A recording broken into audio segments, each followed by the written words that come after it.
बघा आपल्याला स्कॉलरशिप परीक्षेमध्ये अशा प्रकारची आकृती येते आणि अशा प्रकारच्या आकृतीमध्ये विचारला जातो की आकृतीमध्ये एकूण चौरस किती। मग अशा वेळेस काय करायचं, आपल्याला आडवे जे चौरस आहे त्याला आपण नंबर देऊन घ्यायचे, 1 2 3 4 आणि उभे जे चौरस आहे त्याला सुद्धा आपण नंबर देऊन घ्यायचे, 1 2 3 4 आणि नंतर नंबर देऊन झाल्यानंतर काय करायचं बघा, 1 गुणिले 1 अधिक बघा 1 गुणिले 1 अधिक 2 गुणिले 2 अधिक 3 गुणिले 3 आणि अधिक 4 गुणिले 4।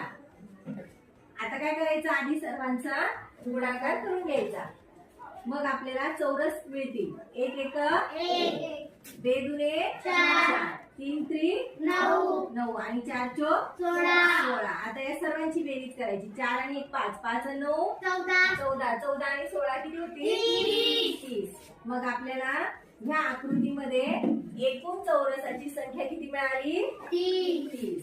बरोबर।